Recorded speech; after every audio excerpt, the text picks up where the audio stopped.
Let's come back together. I'm going to leave you in your groups because we're going to have some more conversation.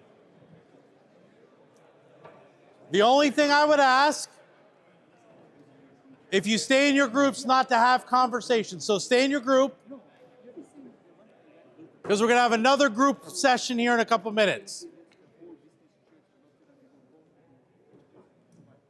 And if you don't like your group, I'm sorry. All right. Was it a good conversation? Was it a good conversation? Yes. Was there any group that was sitting there saying, we have nothing to talk about because none of us have conflicts in our life? No, okay, all right. All right, so we're going to go to part 2. Practical strategies for resolving conflict. We give you every year, if you've been an elder for a while, we always give you a book to take home. This year's book is called Fierce Conversations by Susan Scott. It's called Achieving Success at Work and in Life, One Conversation at a Time. It is one of the best books I've ever read on dealing with conflict. Now, I'm going to warn you, but because you are leaders, you're going to track okay with it. There may be a few, very few, 4-letter words in here. She comes from corporate America, so cross them out. But the principles she gives is absolutely amazing. So I will apologize on behalf of our former VP. He's the one that recommended this book. He's no longer here. So you can feel the bus run right over him. The other 3 we've done, he admitted it, and he gave me permission. Tell the rest of the elders that you train that it's my fault if they don't like the book. So I definitely plan on that because he's not here. All right. There's some conflict resolution styles. Number 1, avoiding. Ignoring the conflict or withdrawing from it. That's a resolution style. You just avoid it. Accommodating. Giving in to the other party's demands. I joke, I always say yes, dear, to my wife, but that's accommodating. Here, yes, dear. You want 10 dogs? No, you want 5 dogs? No, you want 2 dogs? Okay. Accommodating. You give in to the other party's demands. Competing. Asserting one's own position at the expense of others. Accommodating is giving in. Competing is, I want my way or I'm going to take my toys and go home. Have you seen that? Do you know people that use that conflict resolution style? Do you? No, you guys would never do that. Compromising. Finding middle ground where both parties give up something, and I should have put on here, gain something. It is a win-win. Meeting in the middle. And collaborating, working together to find a mutually beneficial solution. So avoiding, accommodating, competing, compromising, collaborating. Those are conflict resolution styles. So how do we resolve conflict? Number 1, identify the issue. Clearly define the problem and the parties involved. Many times we do not do this. The church that I pastored in Pennsylvania, the Pastor Crawford pastored after I pastored, he will know who of which I speak.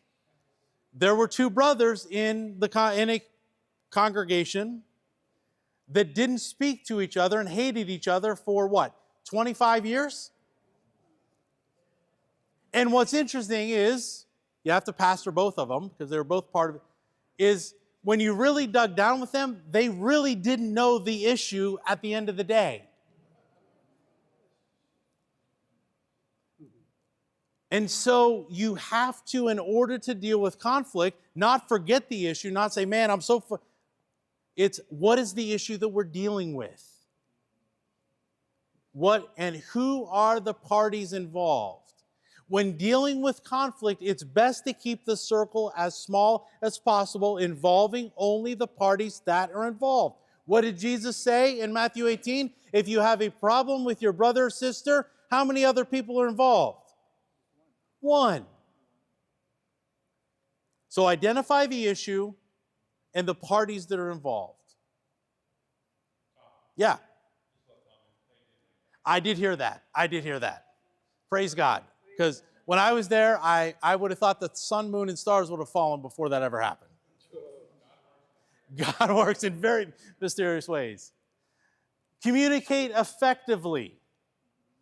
Use active listening. Do y'all know what active listening is? I'll get to you in a second, Del. Do you know what active listening is? All right. Anybody who doesn't know what active listening is? Active listening is just that. Active and listening. The challenge is many times we like to talk rather than listen. And we like to hear, not listen. You get the distinction. I can hear a lot of things, but if I'm listening, I'm really hearing what you're saying. Now,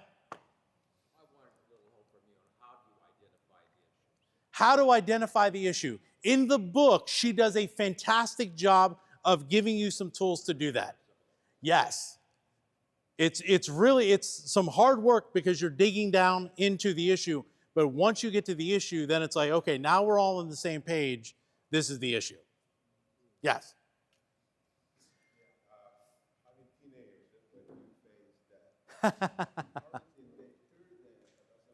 Yes, exactly. Yes.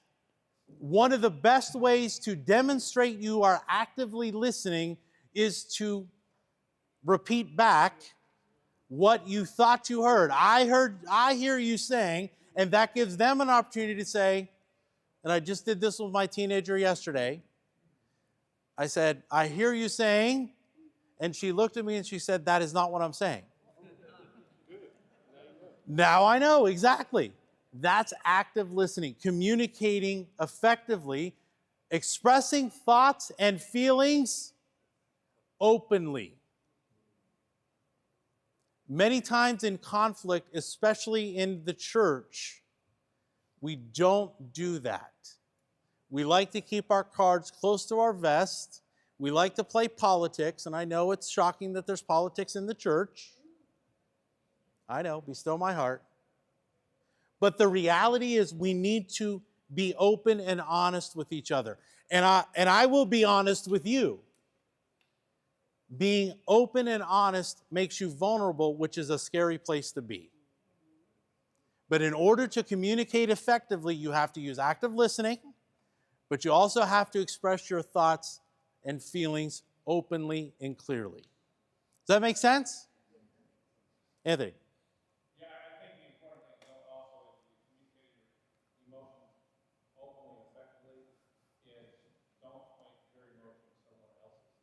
Right. What did I just heard something today. Don't make your emotions your driver, make them your indicator. I may have misquoted that. It was great wisdom, and at almost 51 years old, I remember half of what people tell me. Maybe I need to listen more, I don't know.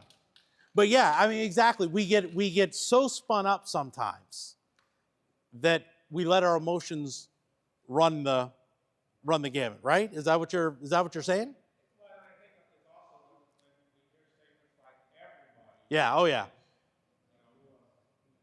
I've talked to several people. Yeah. And then you go, who are those several people? It's just they've communicated with themselves. Yeah. No, that's true. Yeah. Denton and then Jen.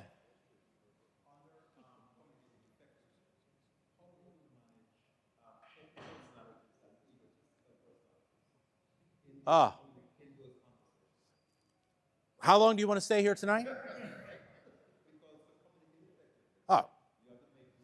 You do. And in order for conflict to be resolved well, is everybody has to play fair and communicate well. And not everybody does that.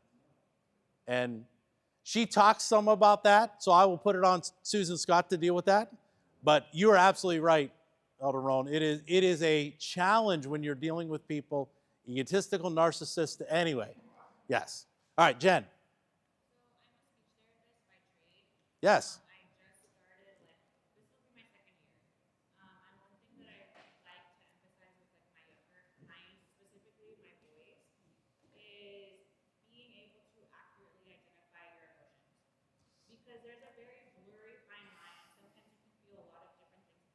Yes.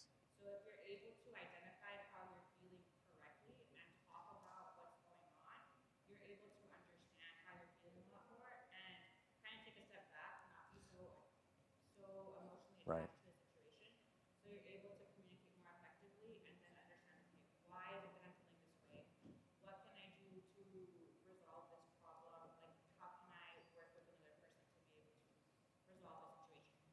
That's fantastic. Did you hear identifying emotions?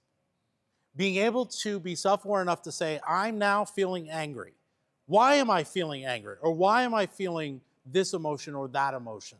And once you're able to identify it, you can deal with it, and you're not getting caught up in the emotional part of it. And I will admit, she said boys, and it's true. Many times males have a harder time identifying emotions than females do. That's just kind of how we're wired. But the reality is, if we can identify, emotions are part of who we are. God created us with emotions. Praise God, right? But we also need to deal with identifying and kind of processing through, why am I feeling? Because that is, we can get so caught up in the emotions that we completely lose sight of what we're doing, the issue. Did I see a hand back here? Yeah, please.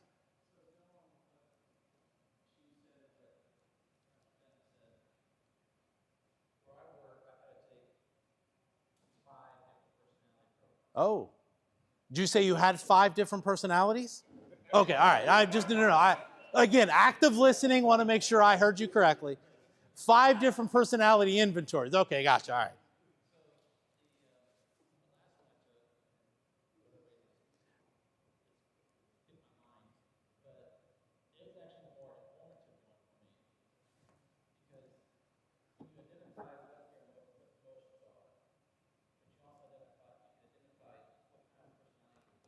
Mm-hmm. Yeah.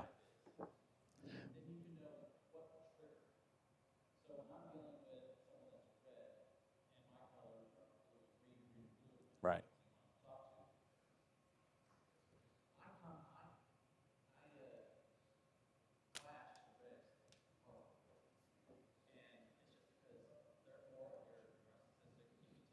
Sure. Right.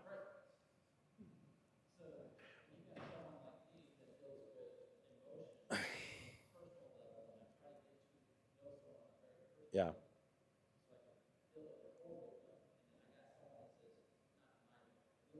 Right.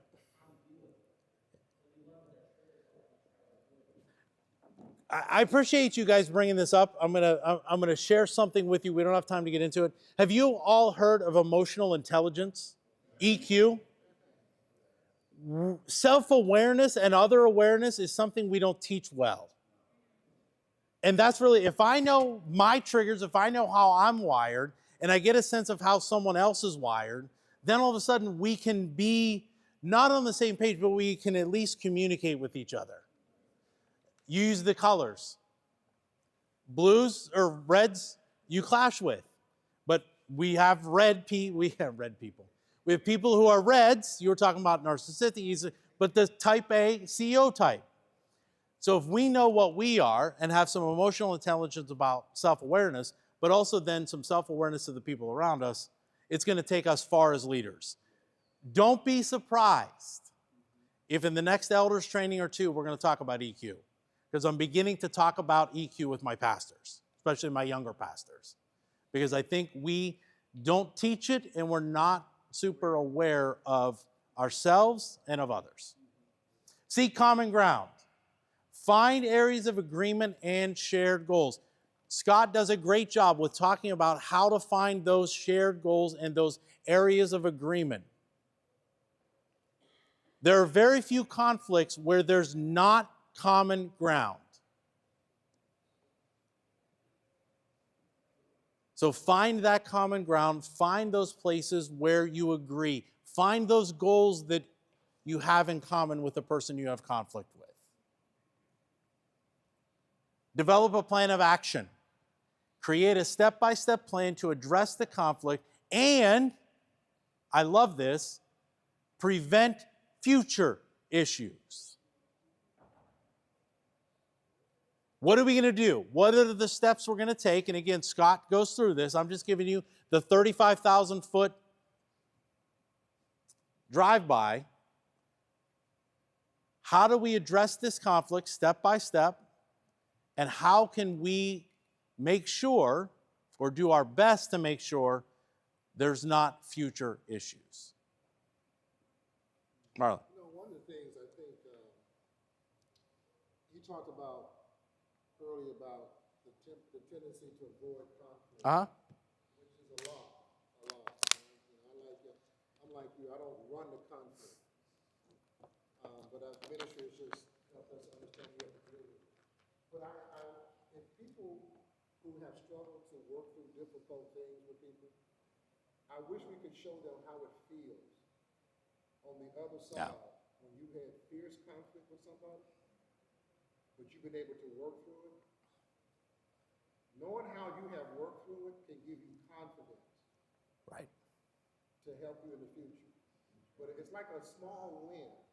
Yeah. You know, when you get these wins, they build confidence. Yep. You know, it's not so much you're being cocky as it is saying, okay, this is tough, but I can be positive about it. Even though I may not be able to, but if I've had some wins, yes, that helps with confidence. So let me piggyback on you because you are spot on. My wife and I have been married 28 years.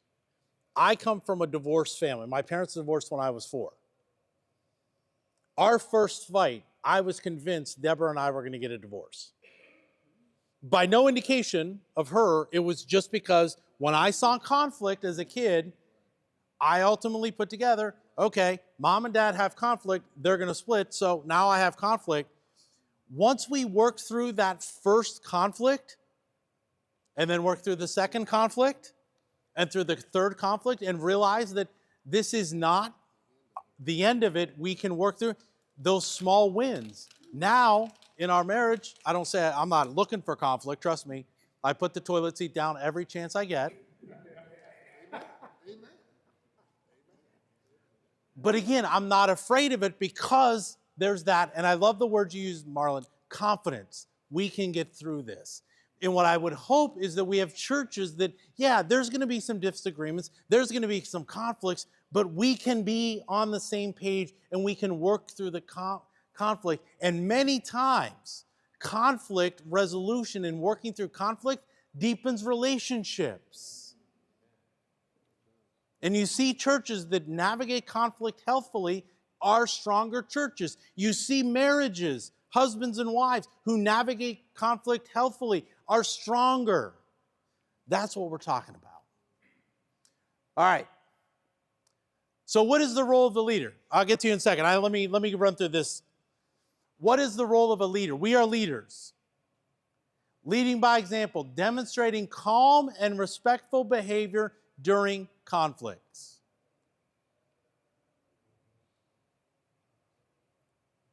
Again, going back to your teenagers, they know the buttons you push. They know your buttons that they push. Let me say it that way. But if they push my button and they don't get a reaction, oh man. It's like, what? But if I can show them, lead them by example, that in a conflict, I can be calm, I can be respectful, I cannot lose my mind, then all of a sudden, they're not going to, or they're less likely to. So leading by example. Hold on one second. Let me get through these, and then I'm going to come back and ask about. Yeah, we'll come back in a second. A non-anxious presence. Thank you. That is very good. Mediating conflict, acting as a neutral party to help resolve disputes within the church. You remember Matthew 18? If there's not resolution between one person and one person, then you take another one. Many times that's the elder, right? I think it says that even there, take an elder. So sometimes in your leadership role as an elder, you are mediating, you're that other person, that witness, that person who's helping these two individuals who, through whatever reason, haven't gotten on the same page one-on-one. Now you're helping them to process through this. Encouraging communication. Fostering an environment where members feel safe to express their concerns. Our churches should be safe places. Did you catch me? Our churches should be safe places. Sadly, in other conferences, not in Texas, we have some churches that are toxic, that I would hate to have my kids go to. But we need to encourage communication, fostering an environment where members feel safe to express their concerns, even if you disagree with their concerns. They need to at least feel safe to express their concerns. Many times, all people want in our congregations and on our lives is to feel like they have been heard.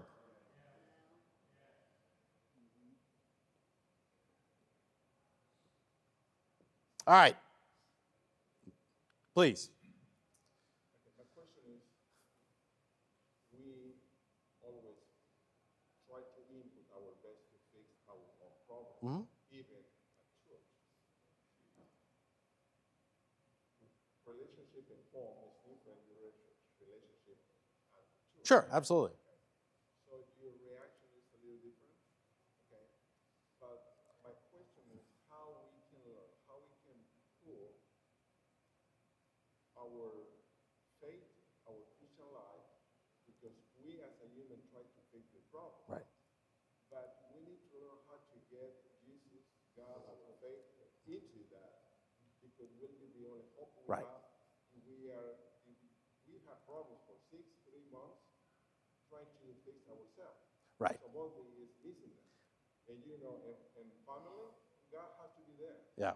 Otherwise, we have trouble. So how we can bring our faith and the Word of God to help to solve these issues with the other.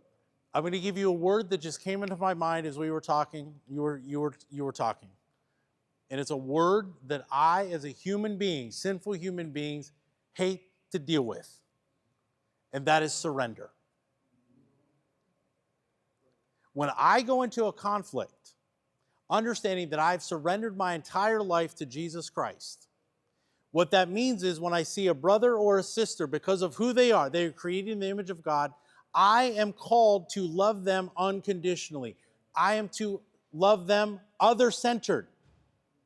And if now all of a sudden I take that posture, because I've surrendered my life to Jesus and continue to do so, then that's going to change the conflict dramatically, because now my faith, my understanding of what God has called me to do, love other people unconditionally, even love my enemies, then all of a sudden that changes my posture toward them. So that for me, in answer to your question, is how do I bring my faith into it? I surrender my life daily to Jesus and love other people like He loves me and He's called me to love them. How you can bring that to the people at church. Sure. Where they should understand. You do yourself. I do myself. How about And- they and- understand if they have not solved their issue, Yeah. they need And- to surrender them to Jesus. Exactly. And that is, as a leader, that is one of the most frustrating things I've had to face as a pastor. I can't change people. Oh, how I wish I could. Now you can model it, you can talk about it, but the reality is people have to surrender themselves. And that's where it is. Anthony. Yeah, I think, LLI makes some comments on conflict and things like that. One comment she made, most problems can be solved in 5 minutes or less if self is removed. Yes. The other thing that she said that probably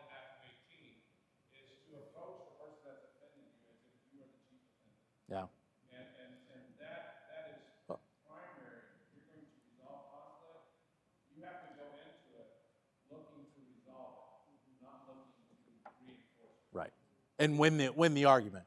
And also the other step is too, what does it say? If I have a problem with my brother and I have an offering, what am I supposed to do?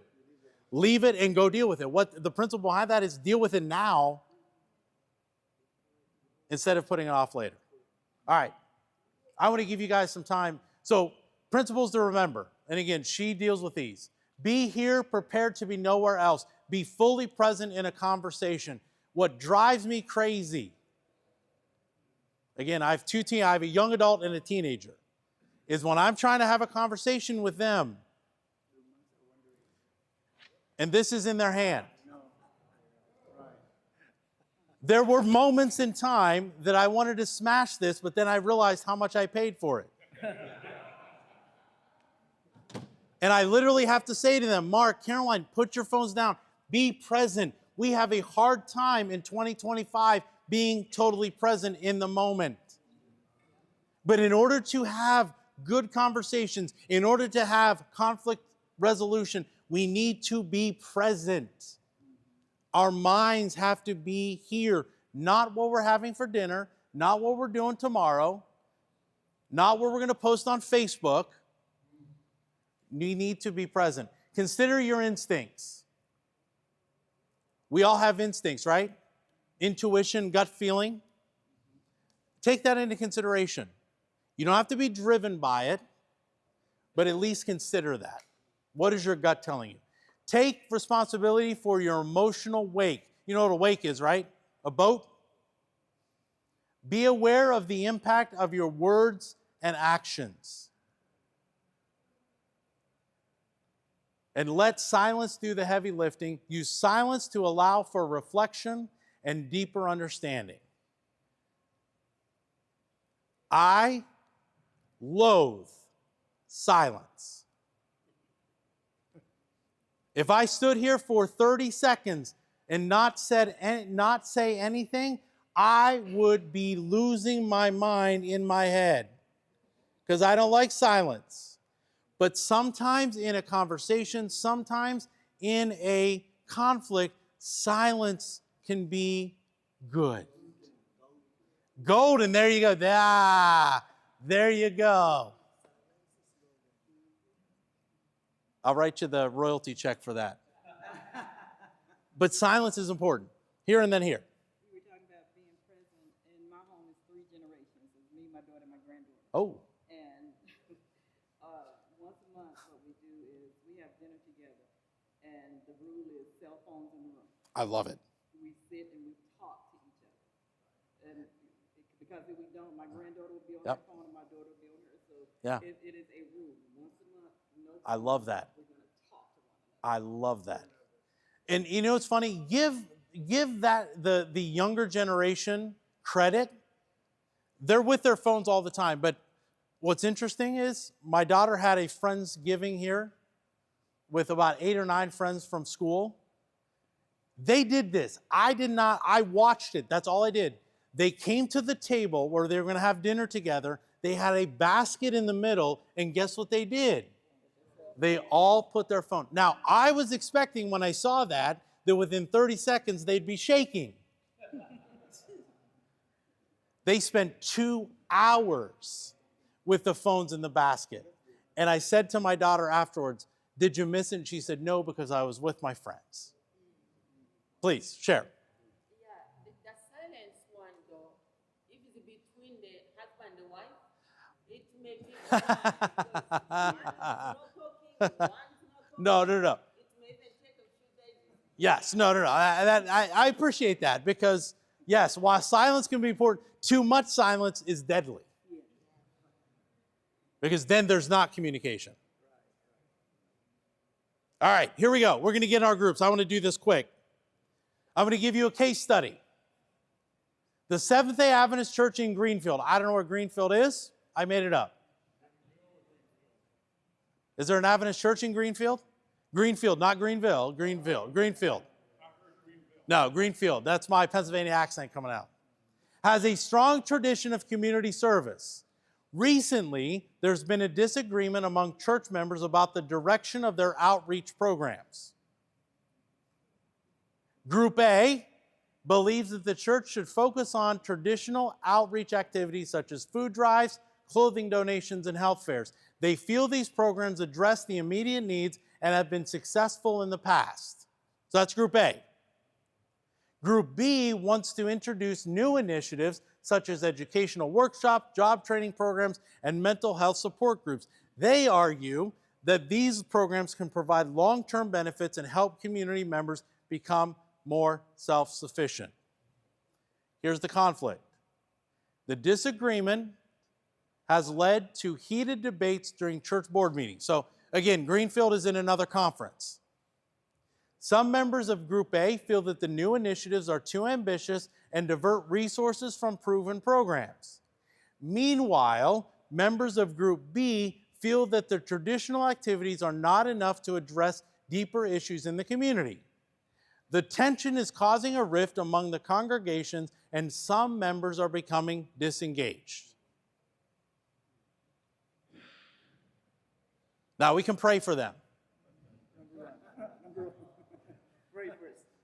But here's what I want you to do. Get in your groups and develop 3 strategies. We may not have enough time for 3 strategies. Develop 1 strategy. Based on the principles we've discussed and principles that you know to help resolve this conflict. If you were called in to consult, how do we solve this problem? How do we resolve this conflict? What would you tell them? And again, praying for them is, I'm going to take that off the board. Because you're going to do it. Get in your groups. Let's talk about that for about 10 minutes. And then we'll finish up.